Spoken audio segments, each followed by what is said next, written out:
اللهم صل على سيدنا محمد وعلى آله وصحبه أجمعين.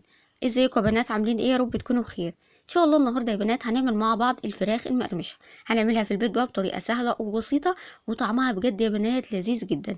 هتفضل مقرمشه معاكي لحد اخر قطعه. اولادك هيعشقوها بجد لان طعمها بجد يا بنات مميز جدا.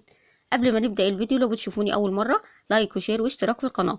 فعلوا زر التنبيهات عشان يوصلكوا كل جديد انا بنزله على القناه. بسم الله، ونصلي على الحبيب المصطفى عليه افضل الصلاه والسلام.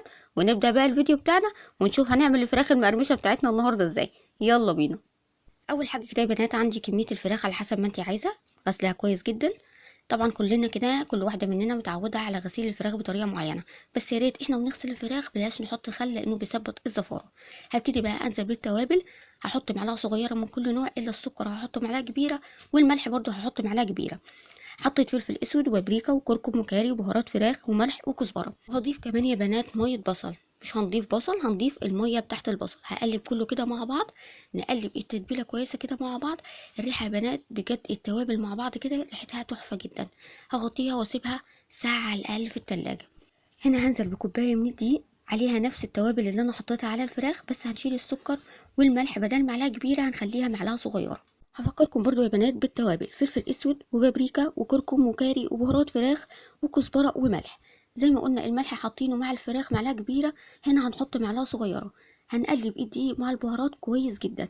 طبعا احنا حاطين سكر مع الفراخ عشان بيسرع لي التسويه.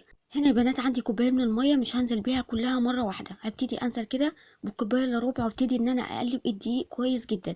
هشوف السمك بتاعه اللي انا عايزاه ولا لا. هبتدي بعد كده يا بنات اقلب كويس بالمعلقه، وهبتدي انزل بالميه بالتدريج. هبتدي اقلب كويس جدا لحد ما اشوف الخليط هيحتاج ميه تانية ولا لا.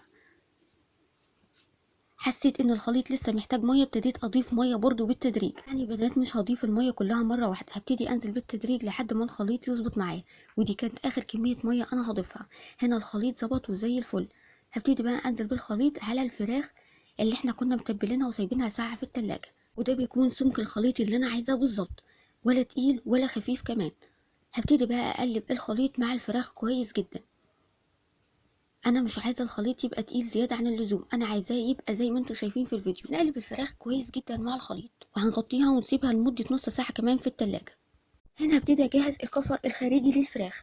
عندي كوبايه من الدقيق، عليهم معلقتين كبار من البقسماط، بس البقسماط يبقى جاهز اللي احنا بنشتريه من بره اكياس، لان طبعا فيه توابل بيدي الفراخ طعم تحفه جدا. هبتدي انزل بنفس التوابل اللي انا ضفتها على الفراخ، بس طبعا هنشيل السكر. نقلب الدقيق مع البقسماط مع البهارات كويس جدا، وكده الكفر الخارجي بيكون جاهز.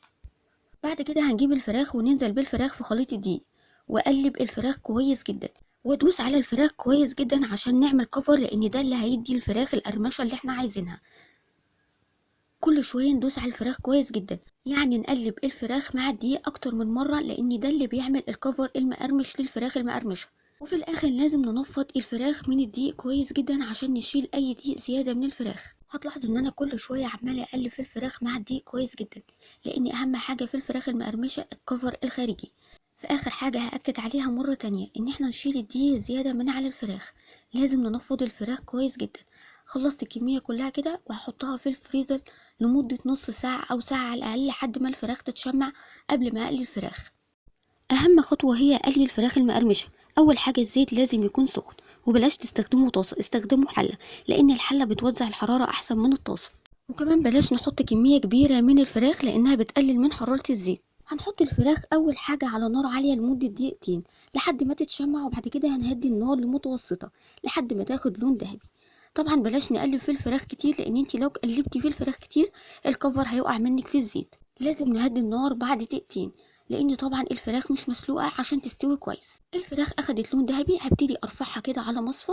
طبعا انا معرفتش ان انا ادخل المصفى في الحله لان المصفى اكبر من الحله، فابتديت ان انا اطلع بالمعلقه واصفي كويس. وبعد كده جبت طبق بقى وابتديت احط فيه الفراخ. اهم حاجه يا بنات الزيت يبقى سخن كويس جدا، ده اللي بيحافظ لي على الكفر المقرمش للفراخ. في تركات في كل وصفة كده لازم ناخد بالنا منها عشان الوصفة تطلع معانا مظبوطة، وربنا يحسن ما بين ايدينا جميعا يا رب. خلصت بقى الفراخ، وده بقى شكل الفراخ بعد التسوية. شايفين شكلها ازاي؟ ما شاء الله شكلها يفتح النفس واللون تحفة جدا.